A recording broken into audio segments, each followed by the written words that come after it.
Իդեալ համակարգը տեղաբաշխում է 1 միլիարդ դրամի գովազդային ֆոնդ նորակառույց բնակարանների բոլոր շահառուների միջև։ Յուրաքանչյուր ընտանիք կարող է ստանալ 500,000 դրամի սերտիֆիկատ, որը կդառնա ձեր առաջին քայլը բնակարանը երազանքի տուն դարձնելու ճանապարհին։ Շնորհակալություն։ Ինձ էլ թույլ տվեք ողջունել հայկական խորհրդին իր Սանդրանիկ համաժողովը գումարելու համար։ Շնորհակալություն նաև հրավերի եւ այս Կիրակնորյա առավոտը ձեզ հետ կիսելու հնարավորության համար։ Տեսեք,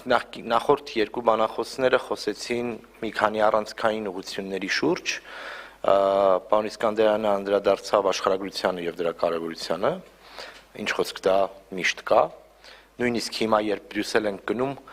որոշ եվրոպացի պաշտոնյաներ ասում են, դե հիմա Մոլդովան ինչ անենք, Ռումինիային կպածա, այնտեղ ավելի արագ ենք կարող ինչ որ հարցեր լուծել։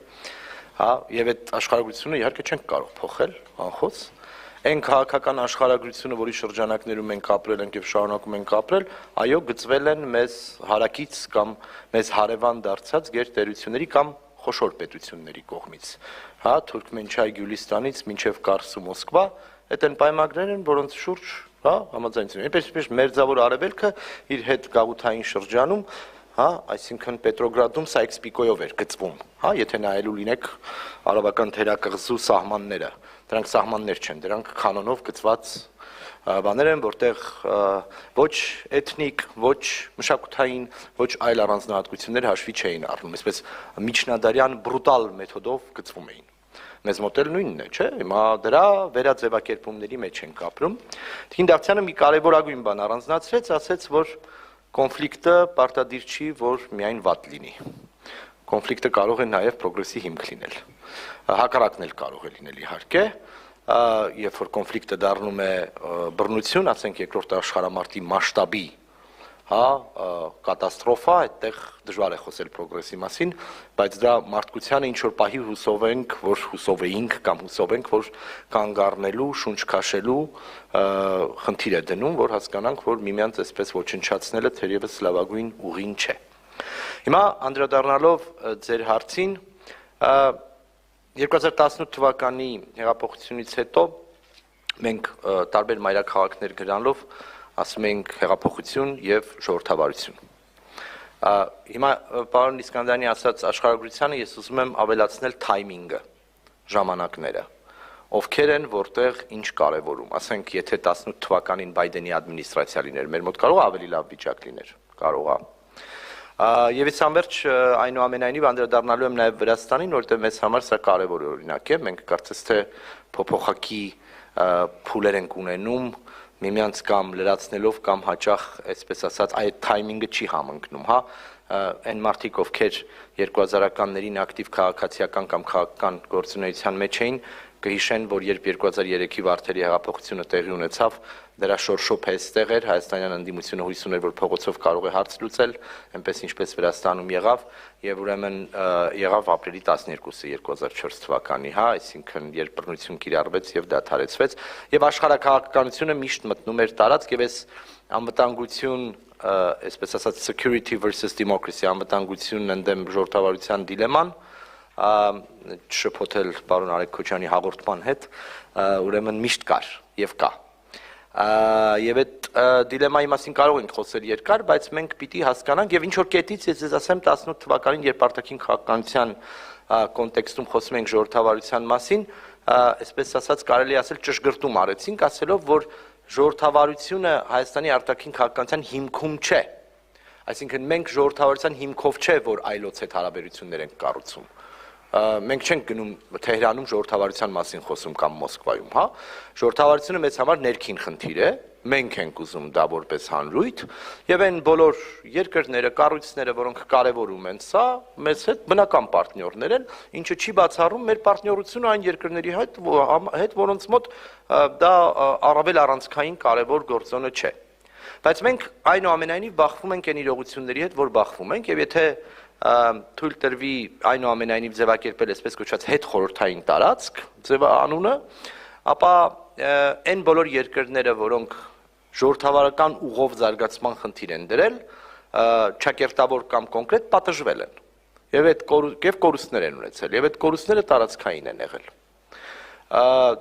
վառ օրինակ է Վրաստանը, Մոլդովան, Ուկրաինան, մենք հիմա արդեն, եւ մենք դա շատ լավ գիտակցում ենք նաեւ 18 թվականին, հա, այսինքն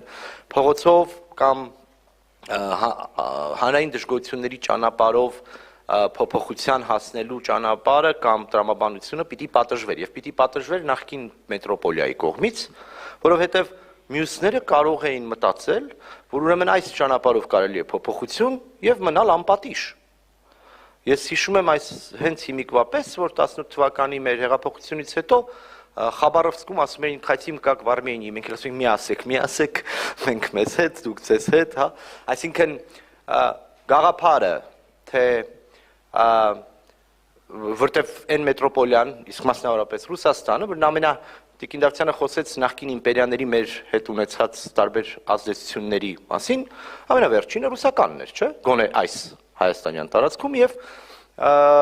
եւ ուրեմն դա չպետք է ներվեր, որովհետեւ եթե այդ ճանապարհով իշխանապողությունը հնարավոր է եւ ոչ մի պատիժ չկա, ուրեմն մյուսների մտքով է կարող են այդպիսի բաներ անցնել։ Հա, դա եղավ Բելարուսում, դա անհանգստացնում էր մեզ հարևան մյուս ռեժիմներին, բնականաբար, եւ դա նաեւ ինչ որ իմաստով հասկանալիորեն նյարդայնացնում էր մեր այն ժամանակվա իրավիճակում հարևան Ադրբեջանին, որը շատ ուրախ չէր, որ այդ փուլում Նիկոլ Փաշինյանը շատ պոպուլյար էր Ադրբեջանում։ Հիմա մենք միևնույն է խոսում ենք ոչ վաղ անցյալի պատմության մասին, հա, այդպիսի նաև ուրեմն խնդիրներ ունենք Վրաստանում, որտեղ Հայաստանը դիտարկվում է որպես ժողովրդավարության կղզյակ դեպի արևմուտք գնացող երկիր,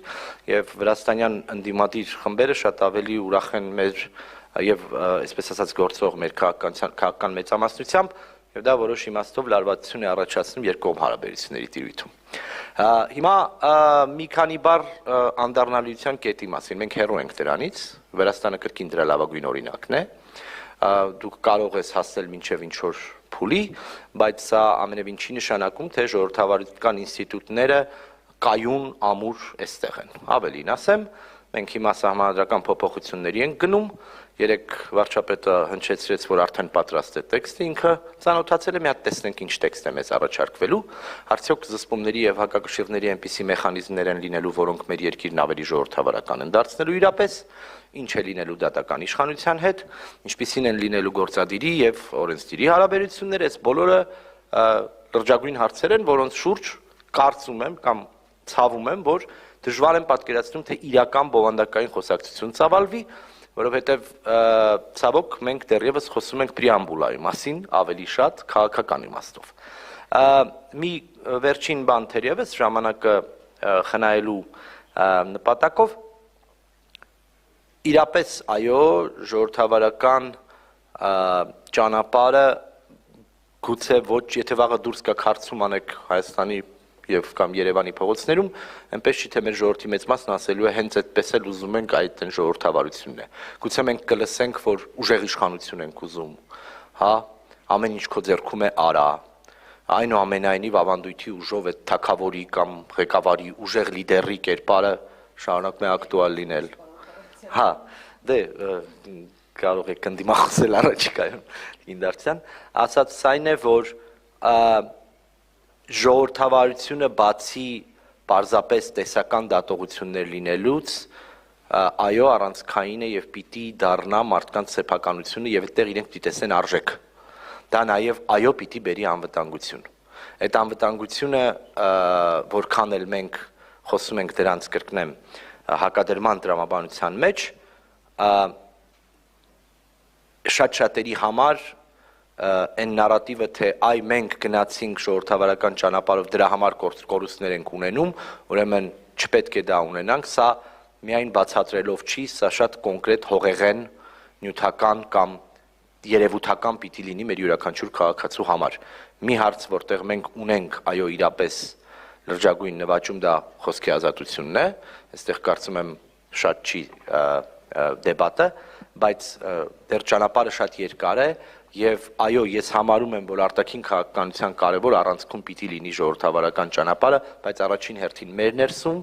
մեզ համար, մեր ընկալումներով եւ ոչ թե մեր արտաքին քաղաքականության հիմքում առավել եւս այլոց հետ հարաբերություններ կառուցելիս։